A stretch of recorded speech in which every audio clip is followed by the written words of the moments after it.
Después de que el Señor ha pronunciado sus ayes de advertencia a los escribas y a los fariseos, después de que les ha dicho que no van a escapar al juicio de Dios, en este tercer día de la semana de pasión, martes, el Señor entonces procede a dar una enseñanza debido a algo que vio en el templo en donde él se encontraba. La ofrenda de la viuda. El Señor Jesús está observando mientras todos los que están ahí y están llegando se acercan al lugar de las ofrendas para echarlas en el tesoro. Dice el verso 41.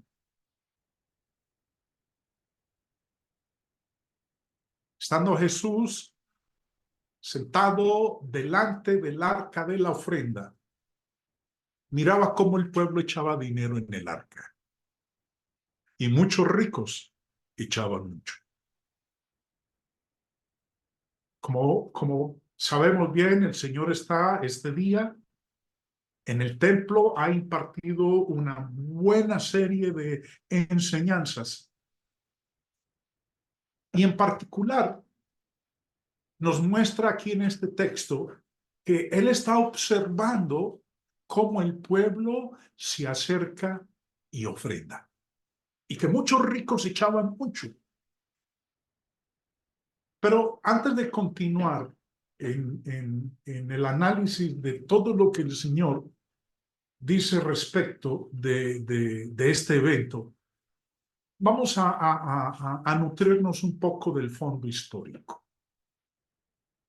La imagen que ustedes están viendo ahí en pantalla es un gráfico del templo de Herodes en Jerusalén.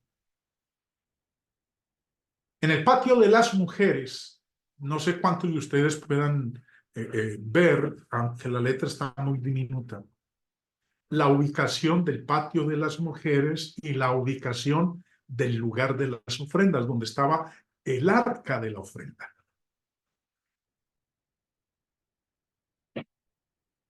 Esta arca de la ofrenda tenía una forma particular. Tenía la forma de trompetas, con bocas en forma de pabellón de trompeta.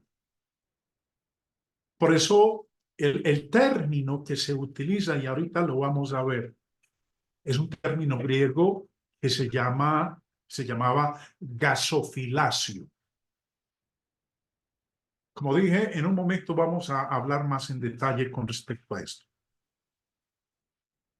Ahora, el Señor ve cómo el pueblo viene, ofrenda, se guarda esa ofrenda en el tesoro por el destino que tenía, en las que el pueblo depositaba sus ofrendas para poder que se ministrara en todo lo relativo al ministerio con el templo. La viuda pobre, que es el protagonista de esta narración, tiene que llevarnos a nosotros a meditar muy bien qué tan diligentes somos nosotros con el mandamiento de la ofrenda. Como dije hace un momento, el término arca de la ofrenda viene de este término griego, gasofilasio.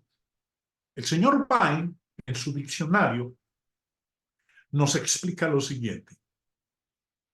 Viene de gasa, que significa tesoro, y fulake, que significa guarda. Lo usa Flavio Josefo. Recuerden que este Flavio Josefo es el historiador judío del siglo I. En unos instantes vamos a citar a Flavio Josefo. Bueno, nos dice el señor Vine que Flavio Josefo usa la expresión griega gasofilasio de una estancia especial en el patio de las mujeres en el templo, donde se guardaba el oro y la plata. Se usa de los cofres en forma de trompeta o de cuerno de carnero en los que se echaban las ofrendas del pueblo para el templo. Había 13 de estos cofres, 6 para tales dones en general y 7 para propósitos concretos. Entonces, como lo explica aquí el señor Vine, eran en total 13, voy a decirlo así, 13 cajas. Y en cada caja había una especie de trompeta en donde el judío venía y depositaba. Dependiendo de qué era la ofrenda que él daba, pues iba al receptáculo o al cajón especial y depositaba ahí su ofrenda. Continuemos. Sigue diciendo el señor Vine. De Gaza, tesoro, y Fulaque, una guardia, traducido arca, arca de las ofrendas, lugar de las ofrendas, o como se pronuncia el término, gasofilacio.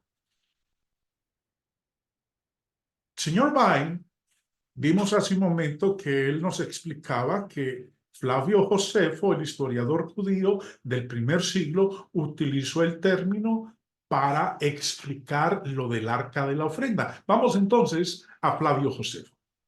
En su libro Las guerras de los judíos escribió, hace 2000 años, recuerden que este hombre vivió en el primer siglo.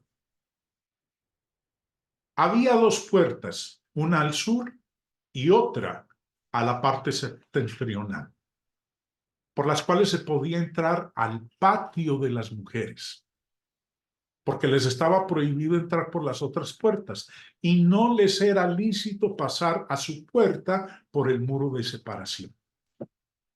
Este lugar estaba abierto para el culto tanto a las mujeres naturales como a las extranjeras que venían por ver la religión que guardaban. La parte que correspondía al occidente no tenía ninguna puerta, pero por ese lado el muro era continuo y fuerte. Entre las puertas había muchos portales dentro del muro, edificados casi enfrente del lugar donde estaba recogido el tesoro. Descansaban sobre unas columnas muy altas y muy galanas. Eran también muy sencillas y no diferían en algo de las que estaban abajo, sino en las dimensiones. Ahora, habiéndonos explicado la ubicación del arca de las ofrendas en el templo, por eso coloqué el gráfico a fin de que ustedes se ubicaran. Y como ustedes ven ahí, el gráfico señala el lugar de las ofrendas. Para cuando ocurrió la destrucción de Jerusalén, por eso el libro Las guerras de los judíos, Flavio Josefo, hablando de cuando el ejército romano entró en Jerusalén, escribe: los romanos, viendo que no podían, aunque querían, conservar del incendio los edificios que estaban alrededor del templo, pusieron fuego a todo juntamente y a cuanto quedaba aún de los pórticos y puertas, excepto una que había por la parte de oriente y otra por la parte del sur, las cuales después las derribaron y destruyeron. Dieron fuego también a las arcas donde estaba el tesoro, llamadas con propio nombre, gasofilacio, las cuales estaban llenas de dinero, de ropas y de muchos otros ornamentos. Y brevemente concluyendo con esto, estaban dentro de ellas todos los bienes y riquezas de los judíos, porque todos los ricos habían vaciado sus casas en ellas y habían recogido allí sus tesoros. Como nos lo dice aquí el señor Josefo, cuando el ejército romano sitió Jerusalén, los ricos de entre los judíos tomaron sus posesiones, sus bienes, sus riquezas y las guardaron en el arca de las ofrendas. Pero eso finalmente fue parte del botín del ejército romano cuando ya lograron entrar en la ciudad, destruirla y quemar el templo. Cada caja, recuerden, eran 13 cajas, y cada caja recogía las ofrendas para un fin determinado. Para la leña, para los holocaustos, para el incienso, para la conservación de los utensilios de oro, etc. Recuerden que el Señor Jesús está sentado cerca al arca de las ofrendas. Ahora, el señor Barclay, en su comentario, nos da más información al respecto, así que alimentémonos. Dice: entre el atrio de los gentiles y el atrio de las mujeres estaba la puerta hermosa. Bien puede ser que Jesús hubiera ido a sentarse allí tranquilamente después de la discusión y tensión del atrio de los gentiles y los claustros. En el atrio de las mujeres había 13 bolsas de la colecta que se llamaban las trompetas, porque tenían esa forma. Cada una de ellas era para un fin especial. Por ejemplo, para comprar grano, vino o aceite para los sacrificios. Eran para las aportaciones para los sacrificios diarios del templo. Muchas personas echaban contribuciones considerables. El escenario fue el lugar en que se hacían las ofrendas del templo, que estaba en el atrio de las mujeres. El atrio más exterior era el de los gentiles. El segundo, el de las mujeres, que se llamaba así porque las mujeres no podían entrar más adentro, excepto cuando iban a ofrecer sacrificio en el altar que estaba en el atrio de los sacerdotes. Alrededor del atrio de las mujeres había un pórtico con columnas en el que había colocados en el muro 13 cofres en los que los fieles echaban sus ofrendas. Los llamaban las trompetas porque tenían esa forma, más estrecha por la parte de arriba y ensanchándose hacia abajo.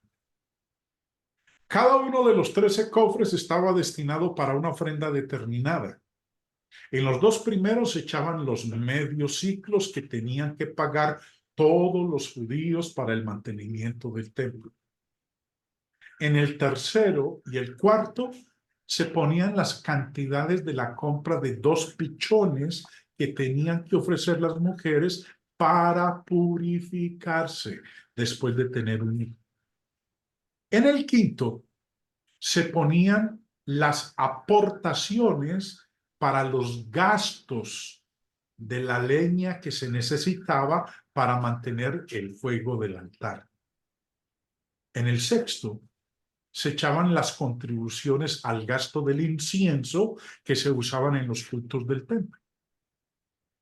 Al séptimo se echaban las contribuciones a los gastos de mantenimiento de los instrumentos y recipientes de oro que se usaban en los oficios.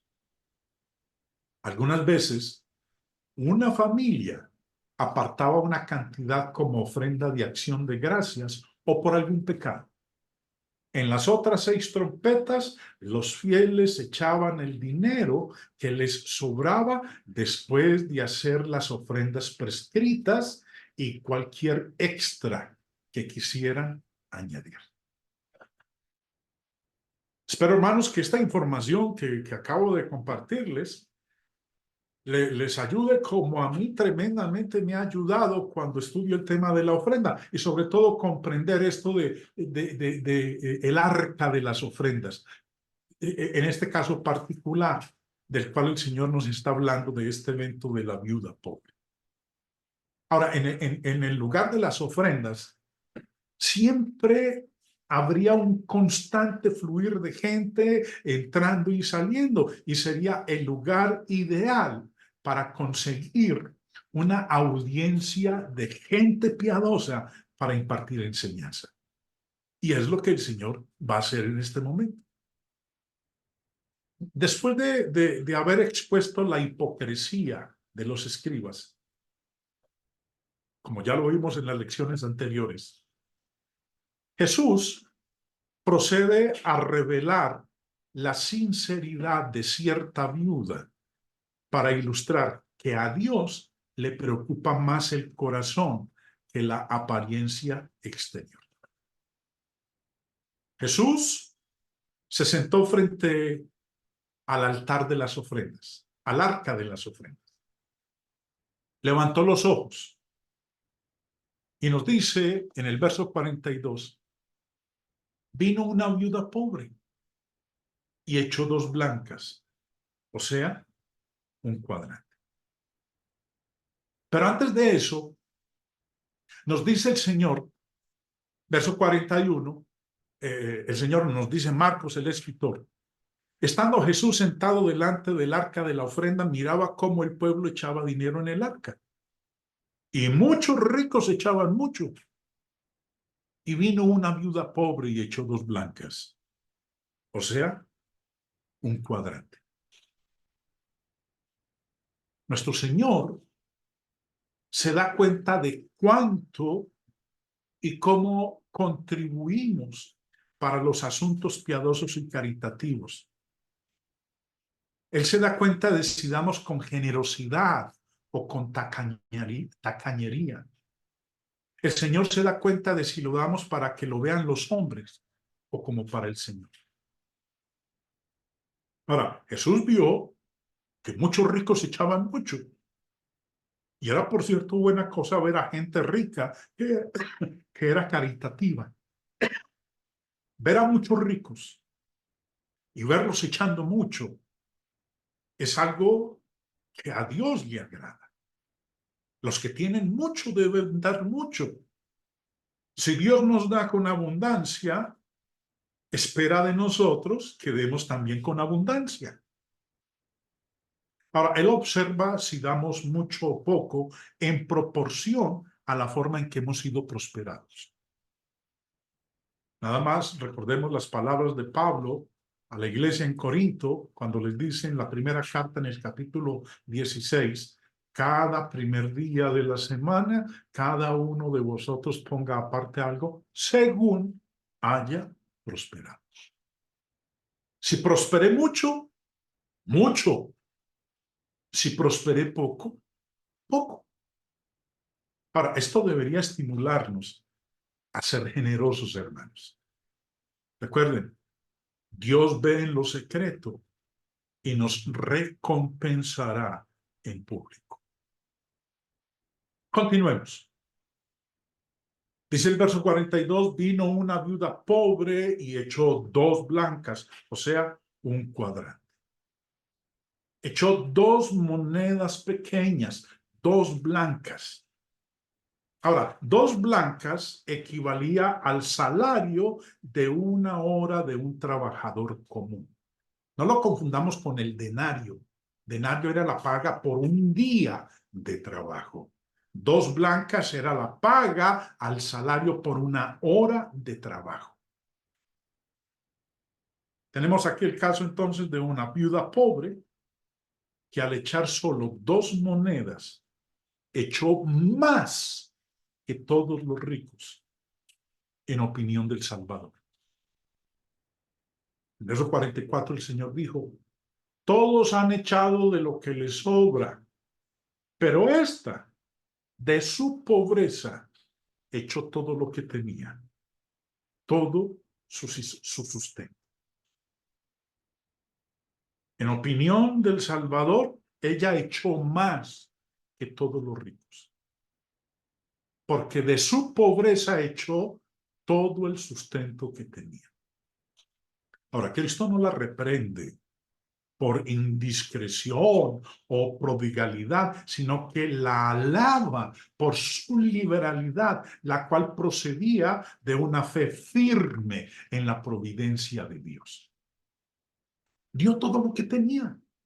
Al dar todo lo que tenía, ¿de quién dependía ella? de Dios, de la providencia de Dios. Esta viuda dio más que los que eran ricos.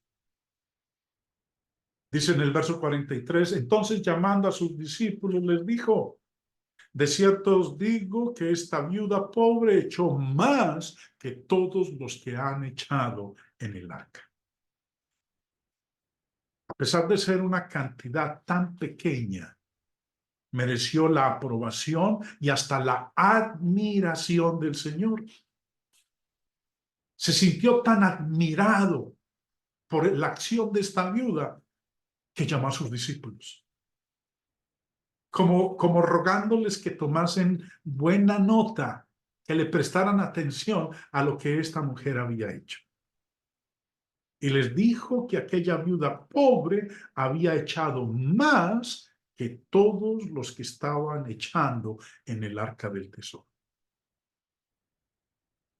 A los ojos del mundo secular, esta viuda pobre prestó un servicio inútil a Dios al dar esta pequeña cantidad. Pero Jesús concluyó que ella había dado más que todos los demás. El total real era menos, pero en proporción a su capacidad, había dado más que todos los otros. Verso 44.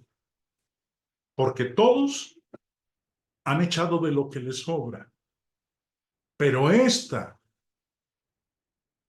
todos han echado de lo que les sobra, pero esta de su pobreza ha hecho todo lo que tenía, todo su sustento. A los ojos humanos, eso era muy poca cosa, pero a los ojos de Dios valía más que todo lo que echaban los ricos, aun siendo muchos y echando mucho. Porque como dice, todos echaron de lo que les sobra, pero ésta ha echado de su pobreza todo cuanto poseía, todo su sustento. Los ricos habían echado de su abundancia, pero ella había echado de su necesidad todo el sustento que tenía. En actitud de corazón tenía un compromiso total.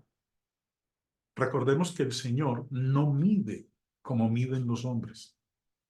Él mira el corazón y estima la ofrenda por el motivo, el amor y el sacrificio involucrado. Recordemos las palabras del apóstol Pablo en 2 Corintios 9. Pero esto digo, el que siembra escasamente también segará escasamente, y el que siembra generosamente, generosamente también segará. Cada uno dé como propuso en su corazón, no con tristeza, ni por necesidad, porque Dios ama al dador alegre. La viuda dio lo que en términos terrenales sería una cantidad insignificante, pero no a los ojos de Dios. Dios mide las ofrendas, no en términos de cuánto se da monetariamente, sino en términos de devoción y dedicación. De esa manera la viuda había dado más que todos los demás.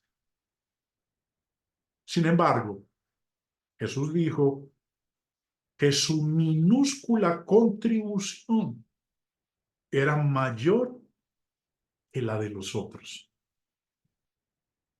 Era mayor porque ellos habían echado de lo que tenían de sobra y podían prescindir con facilidad porque les quedaba suficiente para sus necesidades. Y la viuda había echado todo lo que tenía para su sustento.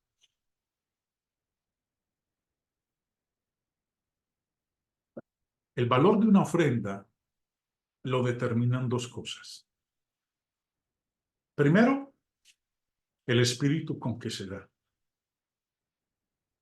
Una ofrenda que se hace por obligación, a regañadientes o para presumir, pierde casi todo su valor. La única ofrenda que vale la pena es la que sale de un corazón de amor, la que se da con libertad y voluntad. Recordemos estas palabras de Pablo que leímos hace un momento. Pero esto digo, el que siembra escasamente también segará escasamente, y el que siembra generosamente, generosamente también segará. Cada uno dé como propuso en su corazón, no con tristeza ni por necesidad, porque Dios ama al dador alegre. Entonces, una ofrenda se determina primero por el espíritu con que se da. Y dos, el sacrificio que supone dar esa ofrenda. Lo que es una miseria para uno puede ser una fortuna para otro. Las ofrendas que los ricos dejaban caer para que todos las vieran y oyeran tintinear no le suponían ningún sacrificio. Pero las dos blancas de la viuda eran todo lo que tenía. Probablemente los ricos ofrendaban después de calcular el valor de cada moneda. Ella daba con la máxima generosidad porque no tenía más. El dar no empieza a ser real hasta que duele. Un regalo no es señal de amor a menos que hayamos tenido que privarnos de algo o trabajar horas extraordinarias para hacerlo. Y la verdad es que son pocos los que le ofrendamos a Dios así. Hermanos, mire, sería una señal de suprema insensatez leer esta historia de la viuda sin hacernos un examen de conciencia. Los que tienen poco, dan poco. Los que tienen poco deben dar ofrenda de ese poco. En algunos casos, deberíamos apretarnos un poco el cinturón para subvenir a las necesidades ajenas.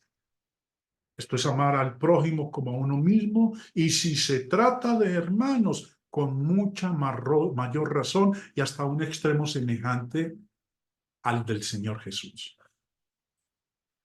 El apóstol Juan escribe en su primera carta, capítulo 3, estas palabras.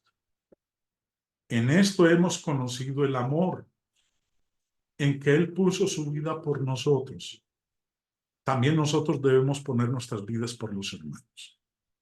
Pero el que tiene bienes de este mundo y ve a su hermano tener necesidad y cierra contra él su corazón, ¿cómo mora el amor de Dios en él? Hijitos míos, no amemos de palabra ni de lengua, sino de hecho y en verdad. Aún cuando solo podamos dar un poco, el Señor lo aceptará. Pues Él lo demanda. Mire lo que dice en 2 Corintios 8:12. Porque si primero hay la voluntad dispuesta, será acepta según lo que uno tiene, no según lo que no tiene. 2 céntimos serán contados por Dios si se dan con generosidad y alegría, como si fueran 2 millones. Podemos estar seguros de que Dios ha de proveer para nosotros de muchas otras maneras, a veces sorprendentes. En lo que toca a las ofrendas del Señor, debemos estar dispuestos a dar con alegría. Veamos estas palabras del apóstol Pablo en 2 Corintios 8. Pues doy testimonio de que con agrado han dado conforme a sus fuerzas y aún más allá de sus fuerzas. No ignoremos bajo ninguna circunstancia esta historia de las dos blancas de la viuda,